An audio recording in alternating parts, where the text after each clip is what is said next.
Well, hello everyone. It's Ren here. Welcome to Ren's room, guys. Welcome to my room.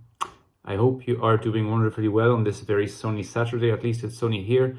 But, I'm in the south of France, so of course it's going to be sunny here. Might not be the case everywhere. Either way, enjoy your weekend, I hope. Now, why can INFJs be delusional? It's something that I could rephrase as why among all the types that we know, INFJs are probably among the most likely to experience, the risk of delusions. I'm thinking particularly of delusions of grandeur, megalomania and such things.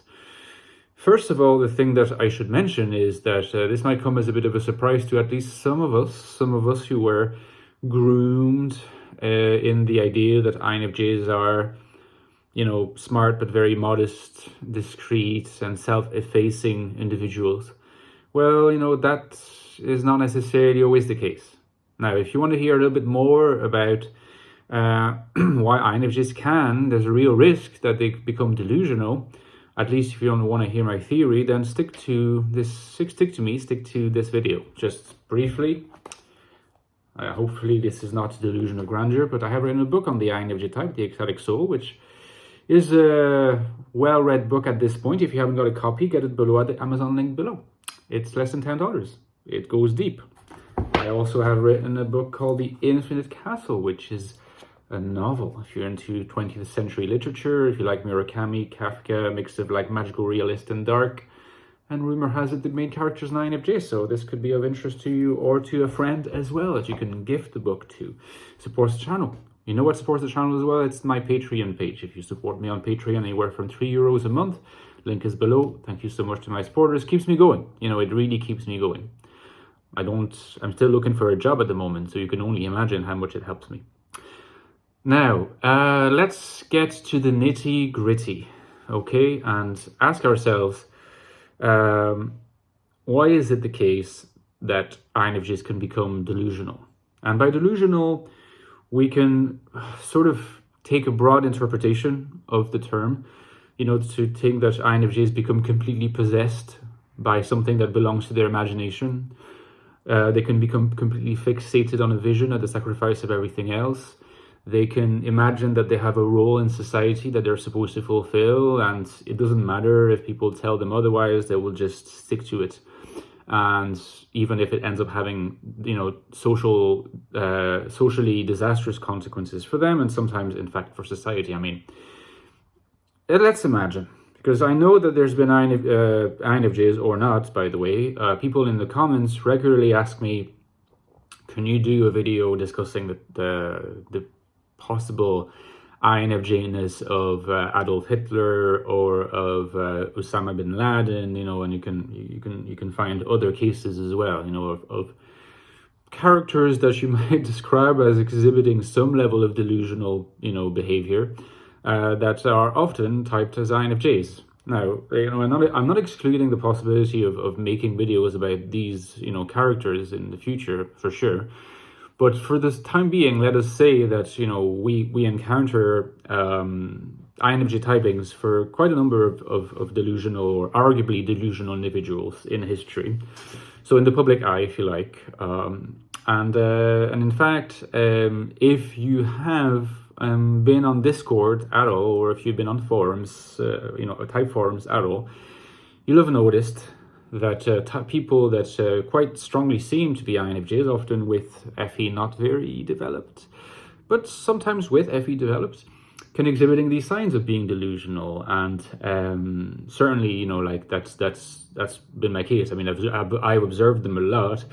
I've observed some section among the broader society of fellows and, fellows and women exhibit like some real getting lost in conspiracy theory and things like that. So this is, if you like, this topic is almost like belongs more to the sort of dark INFJ topic, and no doubt there's been lots of articles and a lot of clickbait videos that will talk to you about why INFJs are really dangerous, so why INFJs are, don't get on their bad side. Dark INFJ is the most fearsome of all types or whatever nonsense. I mean, of course, you know what my strategy often is. I like to kind of grapple with these topics because often, like, the fact that they are in discussion means there is a grain of truth somewhere, but I try to take a much more cool, level-headed and hopefully analytical approach, breaking down the various aspects of that into their smaller component parts and see what's really going on. Now, if you have been following my videos lately, you'll probably have noticed that I have become quite fond of using, I don't know if I would call it a model to understand the INFJ mind, but certainly something inherited from philosophy, which is, the concept of holism, to describe the way that the INFJ mind functions. So you can imagine that there are different ways that someone's mind and organization of mental contents can work. And you can propose to broadly divide, this into two main categories, broad categories. One you will refer to, or we will refer in this video to, as holism, and one we will refer to as atomism. In the holistic conception of someone's mind, you can imagine that, we are all, as individuals, people who operate with a large number of mental states that are, operating inside us at all times. And, in philosophy, but this is quite useful, often we represent these mental states as having contents, because if, a mental state doesn't have any content, then, like, why is it a mental state? How can you even individuate it as a mental state? So they have contents, and what philosophers like to do, and this is something that's done by other people as well, is to represent the contents of mental states as what we call propositions, which are usually just rendered into sentences, So I think that the X, he believes that Y, and so on. So beliefs are mental states, but you have a lot of other mental states, including, pain itself is a mental state, but that's a special case of a mental state in many ways. I won't go into the technicalities of it, but we can imagine that our minds are always operating with lots of different contents divided into states, and that each has particular propositional form. And, and again, we can render that as a sentence in our language. A holistic mind, like I believe the mind of INFJs, and probably the mind of individuals who are strong in NI, okay, as opposed to SI, that tends to be more atomistic, are people who tend to always aggregate new mental states in such a way as to make complete holistic sense in relation to the entire framework. In other words, that's also why INFJs are often seen as being fixated on the vision, or having this kind of like very tunnel approach to things and to, mental acts, is that, like, any new perception, any new content tends to be checked for validity against the whole of what we already have in our minds, as opposed to an atomistic mind framework, where it is much more possible to imagine that in people whose structure of mind is atomistic, there's lots of, like, potentially what looks to be incompatible or competing contents that actually are allowed to live with each other, to dwell with each other into someone's mind. Which is why in extreme cases, we might think that, for example, some, type like the ENTP being a very quintessentially atomistic mind, I think, sometimes we think that maybe they come up with stuff that's just incoherent. It's also, by the way, why ENTPs and ENFPs are so good at, making associations, lateral thinking, and they do that very spontaneously. The reason why INFJs, for instance, don't do that as easily is because their minds just prevent them from doing that, because if there's no compatibility assessed in the first place, they just block the content. They don't allow the content to get inside their minds. Whereas for ENTP, it's just a free pass. So you get a lot of these really funny associations that are rapid fire.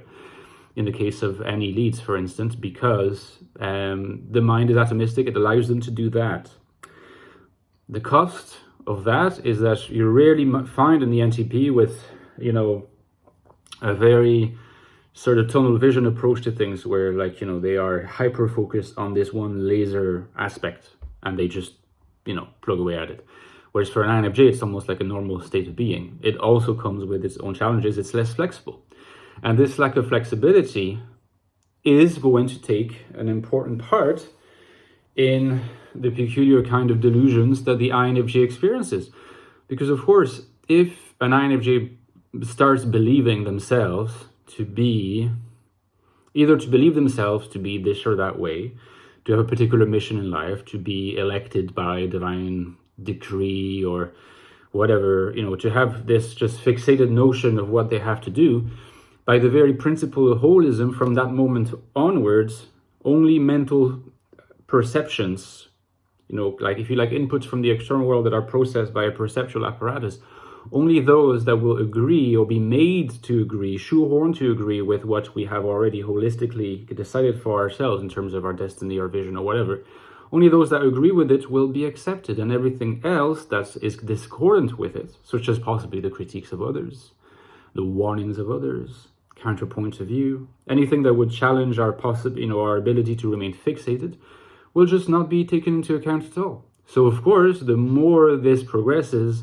the more mental contents are aggregated that agree with the holistic framework that is feeding the delusion, in such a way that sooner or later the delusion overtakes the entirety of the mental apparatus and becomes new reality. And so the INFJ in this case is, in a very literal sense, no longer able to distinguish fact from fiction, reality from imagination, because all the mental states have been replaced or adapted in such a way as to align with the contents of the original delusion. Which is why it's very, very difficult to help a delusional INFJ. Why INFJs that are delusional typically come across as very, very comfortable in their delusions. They find refuge in their delusions. They are in their comfort zone in their delusions. It's because it's the familiar stuff. If you approach that problem from the perspective of an atomistic mind, you won't understand it, because you'd be like, just look at what's going on outside. But that's not how it works.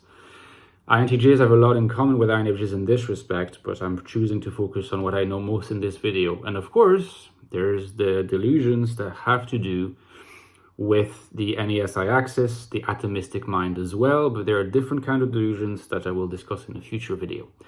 So holism and delusions of the INFJ type are highly connected concepts. Mental holism of mental contents, and delusions that we've been discussing in this video, highly connected. I think it's probably hard to deny, but I would still be curious, of course, to hear your reactions in the comments. Okay, see you tomorrow, guys. Okay, take care.